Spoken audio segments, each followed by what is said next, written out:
জয় শ্ৰীকৃষ্ণ। আশা কৰোঁ আপোনালোক সকলো ভালে কুশলে আছে। শাস্ত্ৰই আমাক এনে কিছুমান উপায় দি থৈ গৈছে যিবোৰ মানি চলিলে আমি নিজক ৰাতি শোৱাৰ সময়ত পৰমাত্মাৰ লগত নিজক সংযুক্ত কৰি আমাৰ মনৰ ইচ্ছাসমূহক পূৰণ কৰিব পাৰোঁ। আজি আপোনালোকৰ লগত এনে এষাৰ বাণীৰ বিষয়ে আলোচনা কৰিবলৈ লৈছোঁ, যিষাৰ বাণী যদি আপুনি শোৱাৰ সময়ত ভগৱানক 11 বাৰ কয় তেন্তে আপোনাৰ মনৰ ইচ্ছাক পূৰণ কৰিব পাৰিব। কথাটো শুনাত আচৰিত যেন লাগিলেও ই 100% শুদ্ধ। কথাসমূহ আমি মনে সাজি আপোনালোকৰ বাবে আগবঢ়াইছোঁ বুলি আপুনি কেৱল ভাবি নল'ব, কাৰণ আজি আলোচনা কৰিবলৈ লোৱা কথাসমূহ সম্পূৰ্ণ শাস্ত্ৰসন্মত আৰু শাস্ত্ৰৰ বিচাৰৰ মতেহে আপোনালোকৰ উপকাৰ হোৱাৰ মানসেৰে আপোনালোকৰ বাবে আগবঢ়াই দিছোঁ। গোটেই কথাসমূহ আপুনি ভালদৰে বুজি পাবৰ বাবে ভিডিঅ'টোৰ শেষলৈকে চাব বুলি আশা কৰিলোঁ, অন্যথা আপুনি কথাসমূহ ভালদৰে বুজিব নোৱাৰিব। আমি আমাৰ মনত ভবা কিবা এটা ইচ্ছা পূৰণৰ বাবে মন্দিৰ নামঘৰত গৈ চাকি বন্তি জ্বলাওঁ, আৰু বহুজনে মনৰ কিবা এটা ইচ্ছা পূৰণৰ বাবে ভগৱানৰ নামত ব্ৰতো ৰাখে। কিন্তু আজি আলোচনা কৰিবলৈ লোৱা কথাসমূহ যদি আপুনি ভালদৰে বুজি লয়, তাৰ পিছৰ পৰা আপুনি আপোনাৰ মনৰ ইচ্ছা পূৰণৰ বাবে কলৈকো যোৱাৰ কোনো প্ৰয়োজন নহ'ব, কাৰণ আমাৰ মনত প্ৰত্যেকটো প্ৰশ্ন উত্তৰ সোমাই আছে, আৰু সেই শক্তিও আমাৰ মনৰ ভিতৰতেই আছে, যাৰ ওচৰত আমাৰ মনৰ ইচ্ছাবোৰ একেবাৰে নগণ্য। আমাৰ মনৰ মাজত যিবোৰ শক্তি সুপ্ত অৱস্থাত থাকে, সেইবোৰ শক্তিয়ে অসম্ভৱকো সম্ভৱ কৰি তুলিব পাৰে। এই সকলোবোৰ পাবৰ বাবে নিৰ্ভৰ কৰিব আপুনি ভগৱানৰ ওচৰত প্ৰাৰ্থনা কেনেদৰে কৰিছে আৰু ভগৱানৰ পৰা কিবা এটা বস্তু কেনেদৰে বিচাৰিছে সেইটোৰ ওপৰত। আপুনি যদি ভগৱানক প্ৰাৰ্থনা নকৰে বা ভগৱানৰ পৰা কিবা এটা বস্তু নিবিচাৰেও, তথাপিও আপুনি মনে বিচৰা বস্তুবোৰ পাবলৈ সক্ষম হ'ব, কিন্তু ইয়াত বহু সময়ৰ প্ৰয়োজন হৈ যায়, কাৰণ এনেদৰে কিবা এটা পাবলৈ সক্ষম হ'লেও মনৰ একাগ্ৰতা নাথাকে আৰু আপোনাৰ দ্বাৰা অৰ্জন কৰা পাপ খণ্ডন কৰিবৰ কোনো উপায় নাথাকে। আজি আপোনালোকৰ লগত ভগৱানক কৰা প্ৰাৰ্থনাৰ এটি উপায়ৰ বিষয়ে আলোচনা কৰিবলৈ লৈছোঁ। আলোচনা কৰিবলৈ লোৱা আজিৰ উপায়টো শাস্ত্ৰয়ো বহুত প্ৰভাৱশালী বুলি উল্লেখ কৰি থৈ গৈছে। তাৰ আগতে আপোনালোক সকলোকে মই গ্ৰীণে নতুন এটা ভিডিঅ'ৰ সৈতে GN-A-to-Z-লৈ স্বাগতম জনাইছোঁ। যদি আপুনি চেনেলটোত নতুনকৈ আহিছে আৰু অনাগত ভৱিষ্যতত যদি আপুনি এনেকুৱা ভিডিঅ' পাই থাকিব বিচাৰে, তেন্তে চেনেলটো ছাবস্ক্ৰাইব কৰি বেল আইকনটো দবাই ল'বলৈ নাপাহৰিব।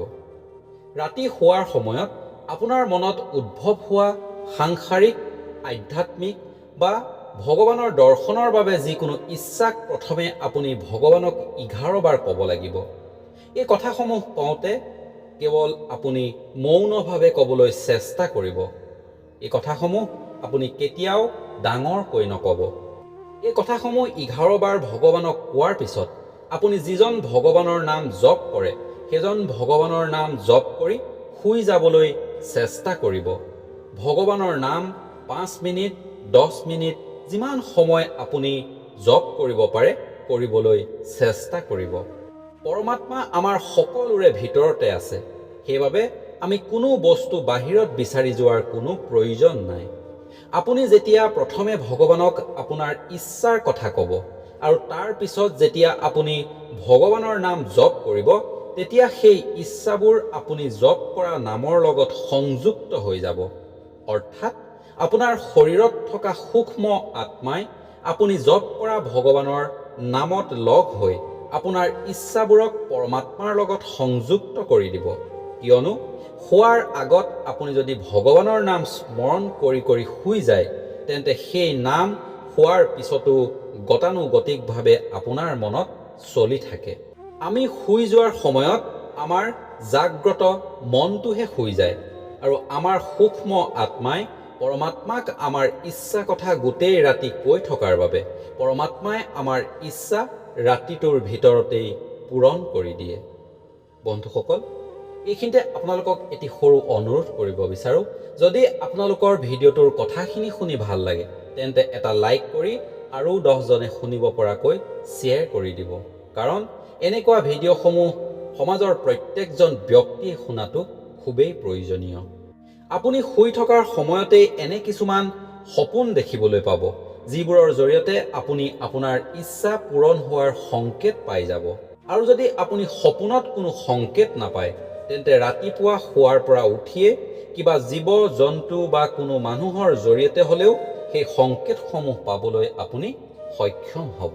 এনেদৰে প্ৰাৰ্থনা কৰাৰ জৰিয়তে নিশ্চয় আপুনি আপোনাৰ ইচ্ছা পূৰণ কৰিব পাৰিব, কিন্তু তাৰ বাবে আপোনাৰ ভগৱানৰ ওপৰত গভীৰ প্ৰেম আৰু বিশ্বাস থাকিব লাগিব।